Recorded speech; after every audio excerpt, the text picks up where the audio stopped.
함께 일했기 때문에 어차피요, 같이 어차피. 할래이긴 해. 되는 거죠. 네. 네, 됩니다. 그렇죠. 이게 가끔 이제 이혼 재판 하다 보면은 네. 이 재산을 어떻게 형성했는지 참 궁금한 경우가 많아요. 열심히 일해가지고 번 경우도 있지만 가끔 불법적인 방법으로 벌 수도 있고 또 그걸로 벌 수가 있잖아요. 근데 그게 우리 황 기자님 말씀하신 대로 정말로 그 돈이 다 이리로 갔는지 아니면 투자를 했는지 알 수가 없잖아요. 그래서 일반적으로 이혼할 때는 전부 다 재산 분할 대상이 되고요. 설령 그게 남편 명의로도 당연히 재산 분할의 대상이 될 수가 있습니다. 근데 이혼을 하려면 상대가 있어야 되는데 남편이 네. 잠적했잖아요. 사라졌잖아요. 그럼 이 이런 경우에 경우가 어떻게 굉장히 이혼을 많은 게 뭐냐면 상대방이 가출을 하거나 그러면 주소지를 알 수가 없잖아요. 그럼 이혼이 안 되느냐? 그게 아니고요. 또 이런 경우가 있어요. 주소지 집에 있는데 일부러 재판을 회피하려고 우편물을 안 받는 경우가 있어요. 그럴 경우에 재판이 또 진행이 안 되느냐? 그게 아니고요. 우리 법에서는 공시송달 제도가 있기 때문에 일정한 요건이 충족이 되면 공시송달로 상대방이 없이도 재판이 가능할 수가 있습니다. 공시송달. 근데 그게 궁금하네. 이게 법적으로 네. 구걸.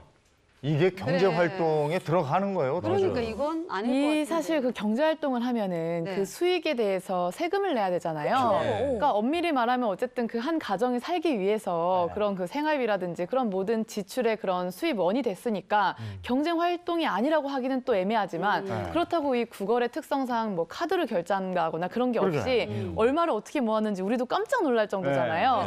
그러니까 사실 뭐 이거를 갖다가 세금을 부과하거나 할 수는 없는 것이죠. 그러면 실제로 이 사건은 어떻게 된 겁니까? 네, 재판부는요, 아내와 남편의 이혼을 인정을 하면서 이 재산 중의 절반을 이 부인분에게 나눠주라고 판결을 했습니다. 또 혼인 기간에 혼인 파탄의 책임이 남편에게 있기 때문에 위자료 3천만 원도 부인에게 함께 지급하라고 했습니다.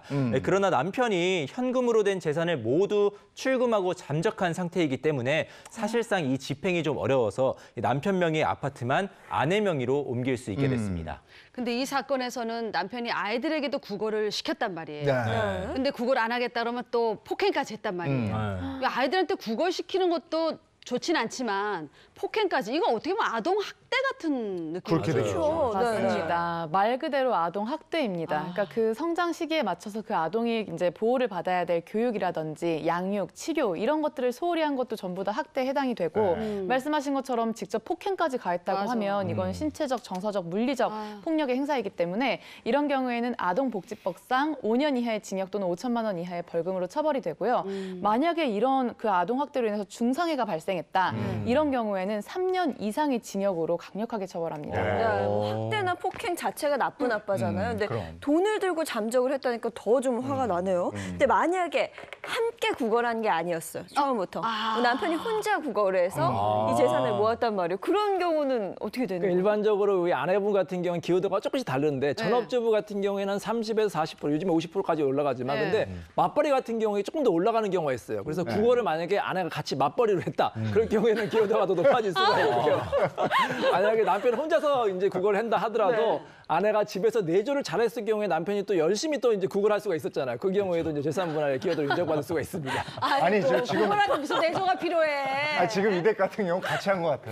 같이 했죠. 같이 했어. 그리고 아이들까지도 같이 했잖아요. 네, 시켰죠. 근데 재산 명의는 전부 남편 명의였단 말이에요. 근데 하여간 남편 명의라도 재산 분할에서는 같이 나누는 거잖아요. 물론입니다. 당연히 나눠야 합니다. 그래서 보통은 이제 그 혼인 관계에서 자기 명의로 된 재산은 내 거라고 생각하는 경우가 많아요. 네. 그래서 좀 모욕적으로 뭐 싸우고 나면 내 집에서 나가 여기 내 명이야 이런 식으로 이제 부부싸움을 하는 경우들이 있는데 오히려 그렇게 얘기하시는 분은 위자료에서도 이제 강하게 책임을 물을 수가 있고요. 그러니까 부부는 누구의 명의로 되어 있든지 부부의 공동 재산이라는 생각을 가져야 되고 법에서도 그렇게 판단을 하게 됩니다.